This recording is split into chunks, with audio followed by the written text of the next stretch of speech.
He was sent to kill the alien vampire girl. Instead, she asked him to be her husband. The night sky above the ruins was darker than Daniel Rourke had ever seen.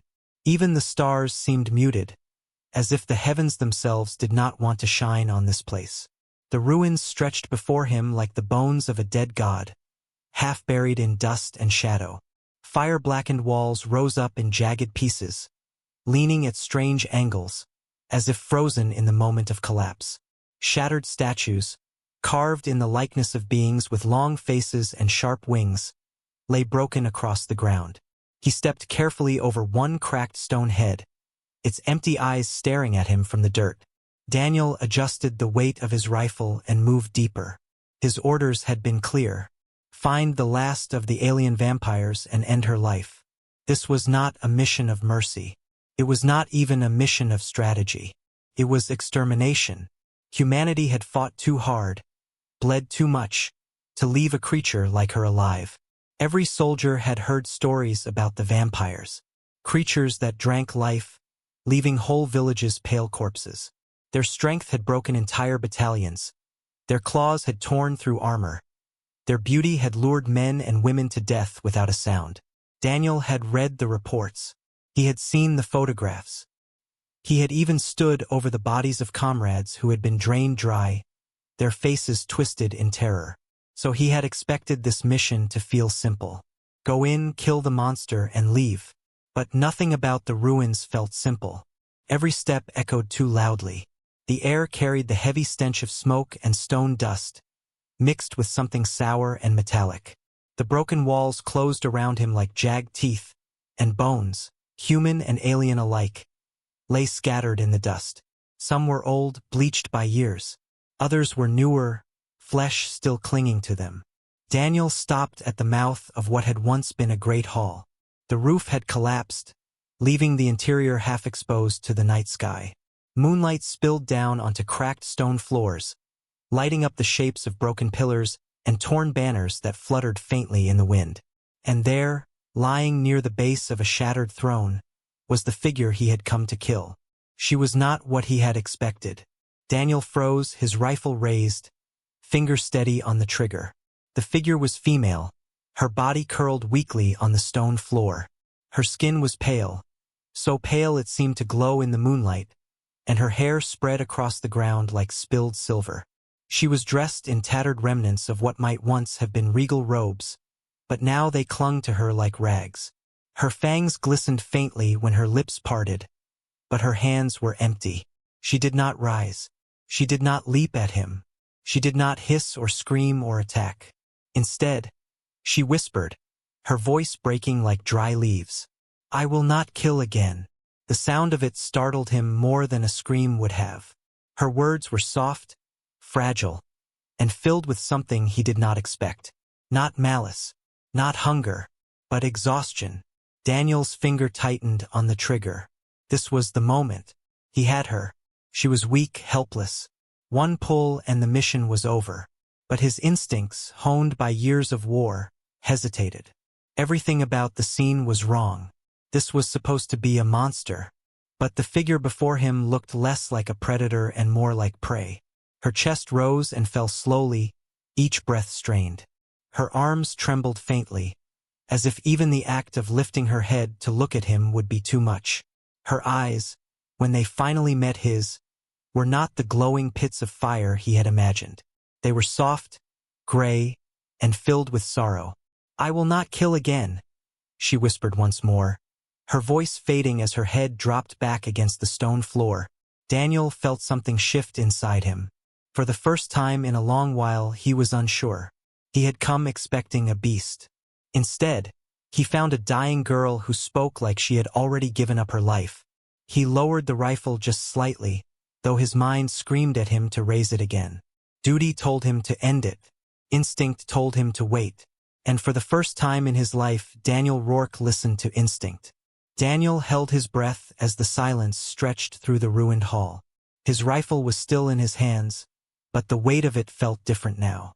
He had imagined this moment many times before. He had seen himself pulling the trigger without hesitation, burning away the last of her cursed kind. Yet here he stood, staring at the frail figure before him, and his hands refused to move. The alien shifted slightly. A quiet sound left her throat, something between a sigh and a groan, as if even breathing had become too heavy for her body. Daniel stepped closer, cautious, each footfall slow. His eyes scanned her carefully, watching for the sudden twitch of a hand, the flash of fangs, the telltale sign of a trap. But there was nothing. She did not even have the strength to rise. Her pale skin clung tightly to her cheekbones, as though starvation had carved away her youth. Her lips were dry, cracked. Her once regal clothes were torn and stained with dirt. If this was a vampire, she looked less like a predator and more like a corpse that refused to finish dying. Her eyes fluttered open again when his shadow fell across her face. The moonlight revealed their strange depth, gray, almost silver, clouded with fatigue, but still holding the faint spark of awareness. She studied him the way a drowning soul studies the surface of the water, with longing but no strength left to reach it. Daniel tightened his grip on the rifle. "You killed thousands," he muttered, more to himself than to her. "Your kind bled our worlds dry." Her lips moved, but no sound came at first. Then, with effort, a whisper. "Not me. Not anymore." He should have been angry at that. He should have spat at her weakness, pulled the trigger, and ended it. But something about the way she spoke stopped him cold. The words were not a plea for life. They were not lies designed to trick him. They sounded like truth. "What do you mean?" he demanded, his voice sharper than he intended.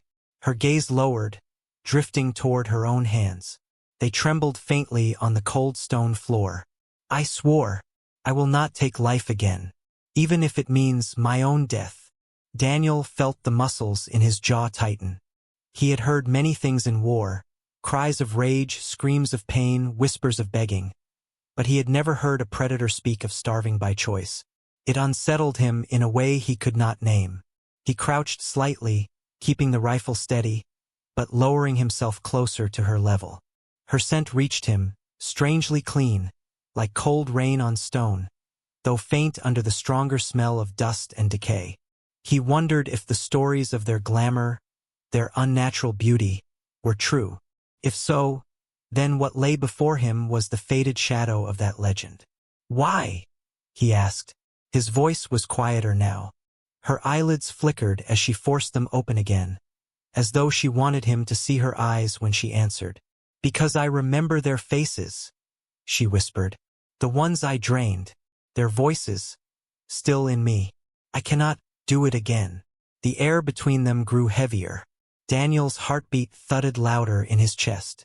This was not how the mission was supposed to go. He had expected fury, resistance, a fight worthy of the last vampire. What he found was guilt and surrender. He could end her suffering now. One pull of the trigger and she would never haunt anyone again. And yet he hesitated. Something deep inside him, something old and stubborn, stirred against his orders. He thought of his comrades who had died screaming in the fields of war. He thought of villages emptied overnight. He thought of the hatred he had carried for years toward these creatures. And then he looked at the fragile figure trembling before him, and all that hatred slipped out of reach. "You could be lying," he said finally, though his voice lacked conviction. Her lips curved in a faint, bitter shape that might once have been a smile. "Then shoot," she whispered. "End it. I will not fight you." Daniel's hand twitched on the trigger. He could feel the moment stretching, balanced on a knife's edge. His training screamed at him to obey. But his instincts, the ones that had kept him alive through countless battles, told him that something about this moment mattered more than orders. His rifle lowered. Not much, just a fraction, but enough. Her eyes closed again, as though even holding them open had drained the last of her strength. Her chest rose and fell slowly, a fragile rhythm that seemed ready to break at any second. Daniel's thoughts tangled in silence. He had not made a choice yet, not fully, but the fact that she still breathed, that his finger had not pulled the trigger, was already a choice of its own. And though he did not yet know why, Daniel Rourke had spared her. The ruins had grown quieter after their silent standoff, but the stillness was a fragile thing. Daniel felt it in his bones before he saw it, the faint, almost imperceptible hum of movement echoing through the shattered hallways. He raised his head slowly, scanning the shadows, but the darkness seemed too thick, too alive. Then, without warning, the first attack came. From the broken archways and crumbled walls, figures emerged. They were not human soldiers. Their skin shimmered faintly under the moonlight, pale and almost translucent, with claws that glinted like sharpened steel. Their eyes glowed with cold precision, and they moved with terrifying coordination. Bounty hunters, aliens who had hunted Celine, not for revenge, but for payment. Their mission was simple: finish the kill. No hesitation, no mercy. Daniel reacted instinctively, raising his rifle. The first shot rang out, echoing through the ruins. One of the hunters fell, but the rest did not slow. They surged forward, faster than Daniel expected, their claws slicing the air where he had stood just moments before. Celine tried to move, but her body was too weak. She collapsed further, her head barely lifting, eyes wide with fear. "Get behind me!" Daniel shouted, shoving her to the side just as a hunter lunged past him. He swung his rifle like a club, connecting with one of the attackers. The impact sent the creature staggering, but another was already on him, knocking him to the floor. Dust and rubble filled his lungs as he rolled, fired, and struck again. Celine watched, unable to intervene, and for the first time, Daniel saw a flicker of fear cross her face. She was not a monster at that moment. She was a girl, terrified, fragile, desperate. The fight was brutal and chaotic. Hunters came from all sides, using agility and strength that humans rarely matched. Daniel ducked under a swipe of a claw, firing his weapon again. Sparks erupted when a shot grazed the wall near a broken statue, showering them with stone fragments. One hunter jumped over a fallen pillar, aiming directly at Celine. Without thinking, Daniel lunged, shoving her out of the way. He took the hit instead, a deep cut across his shoulder that burned sharply, but he could not stop, could not hesitate. Celine screamed, a sound raw and unnatural, yet full of emotion, and for a moment, it seemed to freeze the hunters. Then she pushed herself up, trembling, reaching toward Daniel. "Do not die!" she shouted, her voice cracked but determined. Something changed in the air. Daniel caught it. A presence that belonged to her species, ancient and dangerous, flared briefly. He saw it in the way her eyes glimmered, faintly reflecting moonlight. Despite her weakness, she had not forgotten how to fight. Her hands moved quickly, more out of instinct than strength, grabbing small stones and throwing them with impossible accuracy. One struck a hunter in the head, stunning it momentarily. Another landed squarely on the back of another, making it stagger. It was not much, but it gave Daniel the opening he needed. He fired, rolled, and pressed forward, the battle becoming a dance of survival. They were outnumbered, but Daniel's skill and Celine's hidden cunning combined in a way neither enemy could predict. Still, the pain in his shoulder was growing, blood soaking through his uniform, slowing him, weakening him. Finally, they found a narrow corridor leading deeper into the ruins. Daniel dragged Celine with him, her weight shocking in his arms, but necessary. The hunters pressed after them, claws scraping stone and metal, snarls echoing off the walls. Daniel glanced at her as they ran. "Hold on," he gasped. "Just hold on." Celine's lips trembled. She reached up and touched his cheek briefly. "I trust you," she whispered. Her words, though faint, felt heavier than any weapon in the battle. They ducked into a small alcove, catching their breath. Daniel sank to one knee, pressing his hand against the wound in his shoulder. He could feel the blood dripping down his arm, sticky and warm.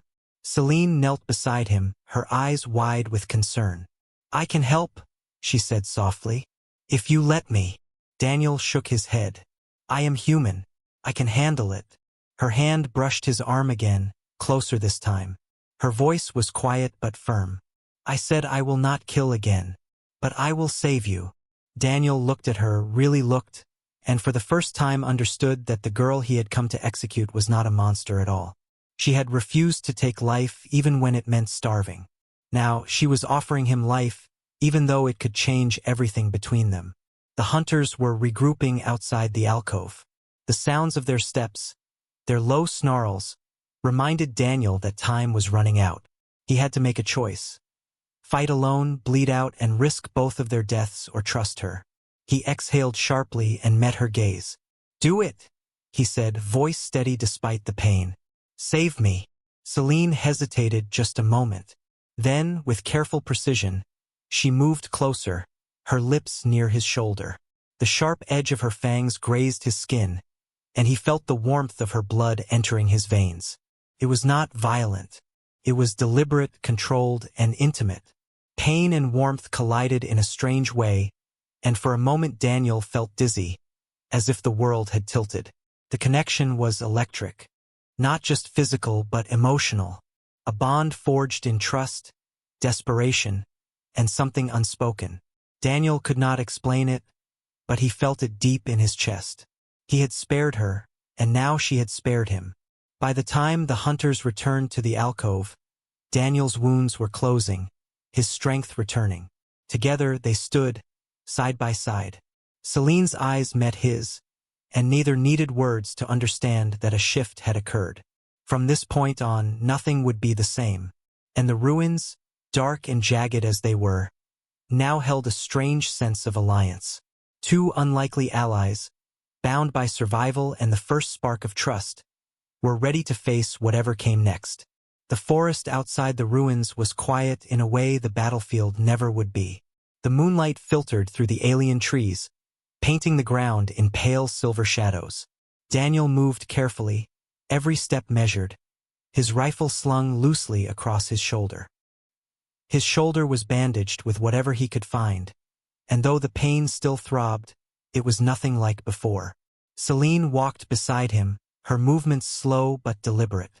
She had grown stronger after sharing her blood, though still fragile compared to a human soldier. Yet there was a lightness in her step that had not been there in the ruins. For the first time since he had seen her collapsed on the stone floor, she did not seem like someone on the brink of death. She seemed alive. "You could have killed me," she said quietly, her gaze fixed on the ground ahead. "You did not." Daniel kept walking, silent for a moment. "You could have killed me," he replied finally, his voice low. "You did not." Their words hung between them, fragile and weighty at the same time. There was no hostility here, only the raw acknowledgement of what had passed. Daniel felt something stir in him he had not expected. Respect, perhaps, or admiration, maybe even something heavier that he did not yet name. The forest shifted as they went deeper, the alien flora strange and unfamiliar. Some trees had translucent leaves that glimmered like glass in the starlight. Small creatures, nothing like anything Daniel had seen before, scuttled across the undergrowth, freezing when they sensed movement. Celine moved easily among them, whispering softly as if the creatures understood her. "You see things differently," Daniel remarked, watching her. "Even out here, you do not seem afraid." Celine glanced at him. "I know the world in ways you do not," she said. "I know paths, traps, shadows. I have walked this land before humans walked in their ships." Daniel raised an eyebrow, impressed despite himself. "Then teach me," he said. "If we are going to survive, I need to know more than just how to shoot." Celine smiled faintly, a curve of lips that held both pride and sadness. "And you will teach me how to fight with your weapons," she said. "If we survive together, we must be stronger, in all ways." That was how it began. In the quiet alien wilderness, they taught each other survival. Daniel showed her how to reload a rifle efficiently, how to listen for the sound of a human drone before it found them, how to move silently through terrain that was designed for soldiers, not ghosts. Celine showed him the hidden ways of the ruins and the forests. She led him through narrow tunnels hidden under roots, across vines that could support both of them, and over cliffs with secret ledges carved by her people long ago. She taught him how to sense movement in the shadows, how to anticipate the steps of creatures that were not human, and how to disappear even under moonlight. As the days passed, The moments between survival lessons became theirs alone. They shared stories around fires, sitting close to share warmth. Celine spoke of her people, of civilizations that had risen and fallen before humans had even left their homeworld. Daniel spoke of battles, of villages lost, of comrades whose faces haunted him still. Laughter came slowly at first, almost hesitant, but it came. And with it, something new. A quiet understanding, a bond forged in shared danger and trust. When Celine touched his arm to steady him on a ledge, Daniel did not flinch. When he brushed dirt from her cheek, she did not step back. One night, under the alien starlight, they camped in a grove where the leaves glimmered like silver. Daniel had cleaned his rifle and bandaged himself, though the wound still throbbed faintly. Celine sat across from him, staring at the stars. "You are different from the others," she said softly. "You could have killed me when you had the chance. You did not." Daniel leaned back on his elbows, looking at her in return. "And you could have killed me when I needed saving. You did not." There was silence again, but this time it was not heavy with fear or tension. It was quiet with something unspoken, something growing between them that neither dared to name aloud. Celine's hand brushed the ground, close to his, and the warmth from her skin reached him like a tether. Daniel felt it, understood it, and for the first time in a long while allowed himself to hope. Not just for survival, but for something more. The nights passed in this way, and as they moved deeper into the alien wilderness, they became not just allies, but companions. Every shared meal, every whispered warning, every quiet laugh beside a small fire drew them closer. The bond that had begun in desperation and trust now deepened into something neither of them could ignore. Danger, however, was never far behind. Human military drones and alien patrols searched relentlessly for them. Every rustle of leaves, every snap of a branch, sent them into alert. And yet, the fear became less oppressive when they faced it together. Daniel knew he could trust her instincts. Celine knew she could rely on his skill. Even in the quiet moments, the intimacy between them grew. A hand brushing against another became more than accidental. A glance held for a heartbeat longer than necessary spoke volumes. Their hearts learned each other's rhythms, faster with danger, slower with peace. And somewhere deep in that growing trust, something neither could deny began to bloom. The sun had barely touched the horizon when Daniel noticed the first signs that they were being hunted again. Small, metallic glimmers in the trees, almost imperceptible, reflected the early light. Military drones. Sleek, cold machines scanning the forest with unblinking lenses. The hum of their engines was faint, but Daniel could feel it through the soles of his boots. Celine crouched beside him, her hands brushing the dirt silently. "They are close," she said. Her voice carried no fear, only focus. "Human soldiers. They do not stop." Daniel nodded, checking his rifle. "We cannot run forever," he said. "We need a plan." They moved quickly, using the hidden paths Celine had taught him. Narrow tunnels under twisted roots, overgrown alcoves, and hollowed stones that gave them momentary cover. Daniel marveled at her skill, the ease with which she navigated terrain that would confuse even the most experienced human soldier. But the hunters were relentless. Each time they thought they had slipped away, the hum of drones would grow closer, the sounds of approaching soldiers sharper, more coordinated. One afternoon, they paused by a river that shimmered with the reflection of alien foliage. Daniel cleaned his weapon while Celine scanned the perimeter. Her gaze was sharp, calculating, but there was a quiet tension in her movements he had not seen before. "They have someone leading them," she said finally, frowning. "A man. He is not ordinary. He knows us, anticipates our moves. Human, military rank. Dangerous." Daniel's jaw tightened. That figures. Someone like that would come for her personally. Celine's eyes darkened, but she did not speak further. Daniel understood without words. They were not just running from a hunt. They were being hunted, targeted. That night, as they rested in the hollow of an ancient tree, the first ambush came.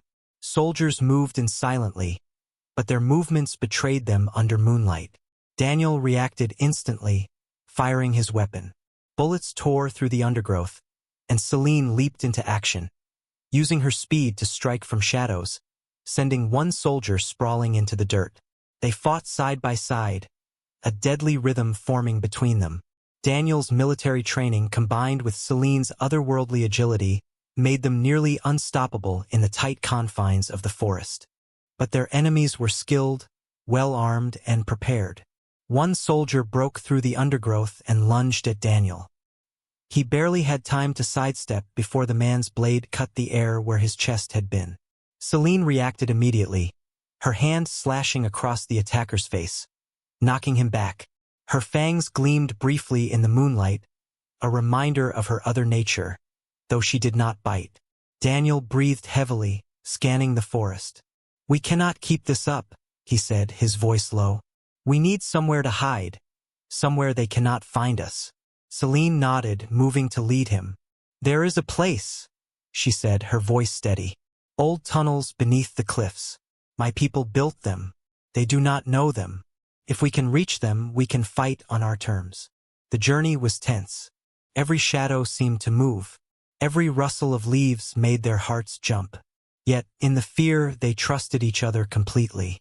Daniel followed Celine without hesitation, allowing her to guide him through paths he would never have found on his own. By the time they reached the mouth of the tunnels, the first light of dawn was beginning to pierce the forest.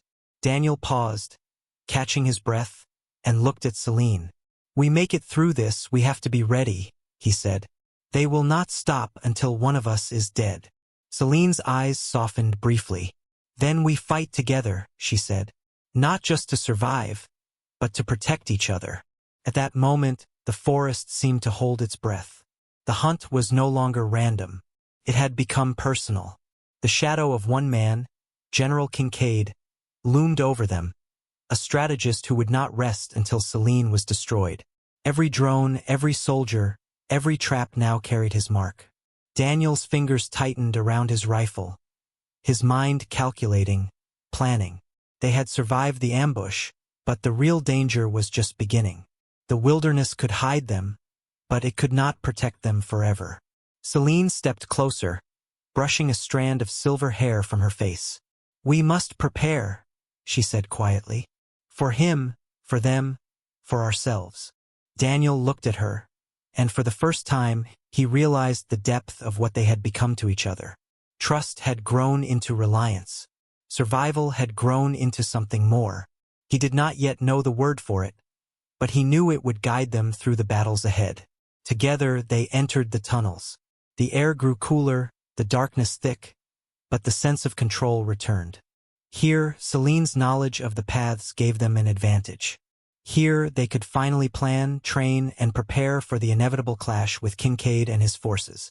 Above them, the hunters searched fruitlessly. Below them, two unlikely allies became a team, a bond forged in danger, in blood, and in trust. The hunt was intensifying, but Daniel and Celine were no longer prey. They were becoming a force to be reckoned with. And somewhere deep in the twisting stone corridors, they both understood the truth. The world outside could wait.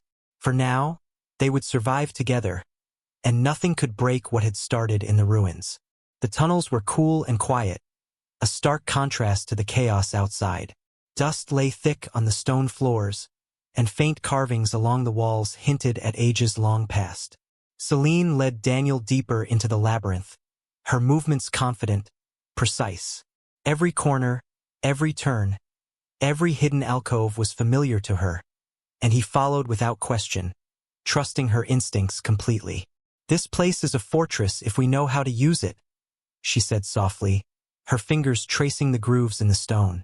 "My people built traps, hidden passages, and chambers that can hold many lives, or take them." Daniel nodded, scanning the dim tunnels. "We will need everything we have, every advantage. Kincaid will not stop, and his soldiers are skilled. Drones, weapons, numbers, none of it can be underestimated." Celine paused at a large chamber, the ceiling vaulted high with the remains of carved symbols glowing faintly in alien light. In the center lay remnants of her people's armory. Shields, armor, and weapons unlike anything Daniel had seen. Swords with edges that shimmered faintly, blades balanced for both strength and speed. Armor that seemed light yet impervious to impact. Celine's eyes lit with a strange mixture of reverence and determination. "These belong to my ancestors," she said. "They will belong to us now. And with them we will be more than hunted. We will be ready." Daniel examined the armor, noting the alien craftsmanship. Sleek plates, almost seamless, with intricate etchings that seemed to pulse faintly under the light. He turned to Celine. "You will wear it?" She nodded. "It is time to embrace what I am, and what I must become. Not as a killer, but as a protector." The transformation was breathtaking. Celine donned the armor carefully, every movement precise. When she rose fully clad, she looked like a queen of an ancient realm. Fierce yet beautiful, regal and terrifying in equal measure. Daniel could not hide his admiration. She was no longer the fragile girl collapsed in the ruins. She was a warrior, and together they would be unstoppable. They spent days preparing. Daniel drilled Celine in human combat techniques, firearms, hand-to-hand tactics, and ambush strategies. Each time she struggled, he was patient, guiding her hands, correcting her stance, offering quiet encouragement. In return, Celine taught Daniel to move through the tunnels like a shadow, how to sense vibrations in the stone, how to anticipate movement without seeing it, how to use the architecture to trap enemies. He learned to listen to her subtle instructions, to trust her instincts completely. During their training, quiet moments emerged between the instruction. A hand brushing against another became a tether. A soft laugh shared in the shadowed hall became a spark. Every day brought small gestures of intimacy. Celine adjusting Daniel's armor, Daniel steadying her as she balanced along narrow ledges.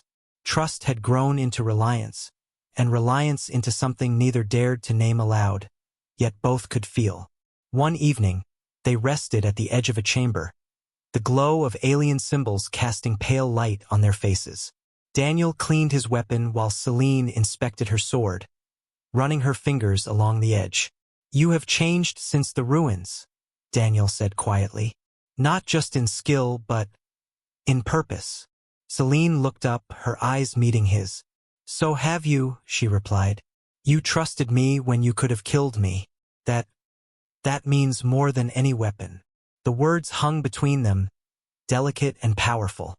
Daniel shifted closer, close enough that the heat from her body reached him. "I do not know what comes next," he said, "but I do know that I will not let them take you." Celine's hand brushed his arm, lightly, almost shyly. "And I will not let them take you." A moment of silence passed, heavy with unspoken promises.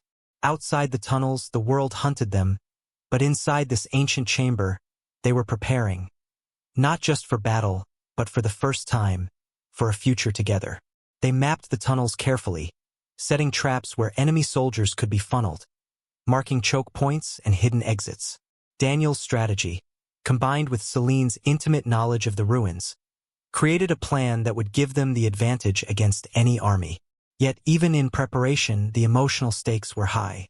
Each glance, each touch, each whispered instruction solidified their bond. The trust they had built would carry them through the coming battle. Finally, as they stood together in the center of the armory chamber, fully equipped and ready, Celine placed her hand over Daniel's. "When we face them," she said, "we fight as one, not just for survival, but for each other." Daniel squeezed her hand, his expression solemn but resolute. "Together," he agreed. "Always." The tunnels were silent witnesses to their promise. Outside, the enemy waited. Inside, two warriors prepared not only for combat, but for the bond that would define everything that came after. The final battle was approaching, and both Daniel and Celine knew that nothing could prepare them fully for what they would face. But they also knew that whatever happened, they would face it together. The first echoes of the enemy reached the tunnels before the soldiers themselves appeared. Daniel and Celine crouched behind a jagged stone ledge, listening as boots and armor clanked faintly in the narrow passage. The air was thick with anticipation, every breath heavy with the knowledge that the confrontation they had trained for had finally arrived. Celine's eyes, sharp and unwavering, scanned the shadows. "They are coming," she said softly, her voice steady. "Kincaid leads them. He is cautious but confident. He believes he knows us." Daniel tightened his grip on his rifle. "He does not know the tunnels like you do. That is our advantage." Celine nodded, placing a hand lightly on his shoulder. "We will lure them where we choose. Every path, every trap, every collapse. Our home now becomes their peril." The first wave of soldiers entered, cautious but disciplined. Daniel fired when the shadows moved too close, his bullets finding gaps in armor, and Celine struck from the darkness, her movements swift and lethal. The sound of combat echoed, stone against stone, flesh against steel. Explosions rocked the tunnels where traps had been set. Collapsing walls funneled soldiers into tight corridors, turning their numbers into a disadvantage. Dust filled the air, and visibility became low, forcing the enemy to fight blindly. Daniel and Celine moved like shadows in the chaos. He covered her back while she leapt from ledge to ledge, her blades finding gaps in armor and flesh. Each move was precise, a rhythm they had practiced countless times in the tunnels. Then came Kincaid. He appeared at the end of a narrow corridor, tall, imposing, rifle in hand, flanked by his elite soldiers. His eyes locked on Daniel first, then Celine. "Rourke," he called, voice echoing off the walls. "Stand down and you will live. She is the enemy. End it or die with her." Daniel's jaw tightened. He could feel the weight of the decision pressing down, but he knew in that moment there was only one choice. His eyes met Celine's, and she nodded, steel in her expression. Together they would fight no matter the odds. The ambush began. Kincaid fired first, his rifle blasting a hole in the stone near Daniel's shoulder. Daniel rolled, returning fire, while Celine slashed through the elite soldiers with speed that made their reactions useless. Sparks flew as metal clashed, and the air was thick with dust and smoke. Kincaid advanced, using the shadows to his advantage, anticipating Daniel's moves. Each step was calculated, each shot precise. But Daniel and Celine fought as one, their trust seamless. She covered his blind spots, he drew the enemy toward her traps. Soldiers fell around them, caught in falling debris and collapsing tunnels. Finally, Kincaid confronted them directly in a widened chamber. Daniel stood in front of Celine, weapon raised, muscles tense. Kincaid's rifle locked on him, and for a heartbeat, the world seemed frozen. Then Celine moved, faster than human perception. She struck from the side, her blade cutting across Kincaid's shoulder. He staggered but did not fall. Daniel fired, and the combination of speed, precision, and strategy finally brought the general down. The remaining soldiers, leaderless and trapped in the tunnels, surrendered or fled through narrow passageways now blocked by rubble. The fight was over. Silence returned to the labyrinth, broken only by Daniel and Celine's heavy breathing and the settling dust of the collapsed walls. Daniel lowered his rifle and turned to Celine.